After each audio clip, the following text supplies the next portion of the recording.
Yeah, so I mean, this is really for people who may not be familiar. It's something brand new. So it's an acronym. It stands for Security Orchestration Automation and Response. So it basically is around automating parts or a complete process for security incidents. So being able to do that from a single interface and uh, just being able to take and make things much easier for your security response teams by using automation and response to incidents. Yeah, that's great, and that's certainly something. Certainly automation is something that makes a force multiplier in your organization, as well as we see SOAR as kind of lowering the bar to having that specialized analyst, where you can have the specialist focus on those things that don't quite fit a workflow, doing those kind of unique investigations, and you can have kind of a junior analyst kind of overseeing some of the automation parts and things that don't require an advanced analyst. Yeah, and then kind of the other part, obviously, there is it can be partial or full. So OT environments, obviously, you may not want to fully automate something because of implications to security, safety, or safety and environment or operations. So it doesn't mean SOAR doesn't necessarily mean you have to automate the whole process. It could be just part of the process. But again, it's about enabling your teams and making the process much more consistent and uniform, and then guiding your security teams as well. Yeah, so those are some great points.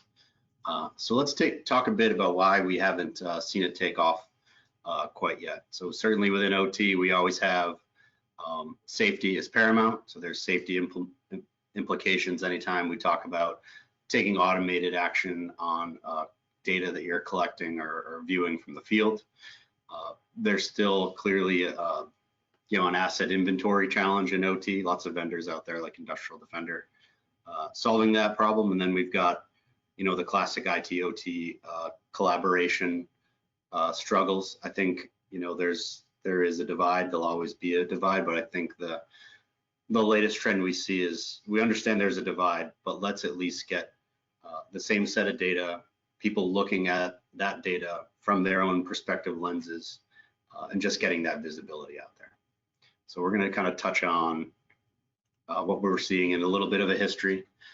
So I was kind of introduced in OT a few different points in my life. The first was back when I was at KVH Industries doing mobile SATCOM for commercial and leisure vessels. So that was kind of part IT and part OT. Spent some time at Dell EMC and then Schneider Electric. And I just remember when I had started doing some of my first security investigations, or even just trying to understand how products work, and it really was kind of eye-opening to do a first Nessus scan or attempt to open maybe there were 12 ports on a device, and you decided to query the 13th port on the device, and it not only did it not respond, it actually rebooted, and everyone kind of started scratching their heads as to why did that happen. Well, that range, that buffer wasn't meant to handle a value greater than 12. So when you sent it 13, it didn't know what to do, and it kind of failed. I remember doing Nessus scans on what I thought was a small network, but I forgot to, or basically hadn't learned that Nessus has some safer scan practices and some flags that you want to use in OT. And I ended up knocking a printer offline and some other devices, and the printer actually had to go back and factory default things. So the IT folks were certainly not a fan of me that day. Then we've seen kind of more into my Industrial Defender experience. We've seen lots of IT tools bleed over into OT, where we're doing things like vulnerability scans, or credentialed scans, or sending bits over the wire to see how devices react. And we've seen lots of things not go well when we've done that. We've seen some interesting and sparing, even within our own kind of Industrial Defender walls. I went to swap out a relay in our integration lab, and our network security experts had turned on MAC-based filtering per port. So their assumption was the MAC address on that port is always going to be that Siemens PLC. and I had swapped it out, and I scratched my head for the better part of a day trying to figure out why I could not get that PLC to communicate on the network. Finally, when I went to some of my peers and said, hey, I just, changed this device out. It's in the same port. It's got the same IP address. It's a physically different unit. This, kept our lab offline, and obviously, I'm sure this happens in the field quite a bit, where you've got the OT team trying to get their job done, and there's some IT security controls that may be potentially slowing them down, but also making them more secure. So we still have that, a misunderstanding of each other's worlds. No shortage of Windows patching being a constant bane of, we'll say, OT's existence. You have folks that simply don't patch at all. One, because the vendor doesn't support it, doesn't qualify it.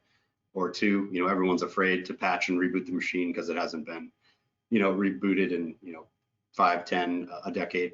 Folks are worried about what's potentially going to happen when that reboot occurs. Is the machine going to come back? Is the BIOS going to go haywire because the CMOS battery's been dead for God knows how long? And is the time going to change? Is the time change going to ruin whatever processes we have going on? There's so many things that can potentially go wrong. My favorite is when OT endpoints are erroneously or unpurposely joined to a corporate domain, and that immediately will put things in place like user account policy, potentially stricter passwords or different passwords, and all of a sudden you've got a user that's locked itself out because that username was being leveraged as part of an ongoing process.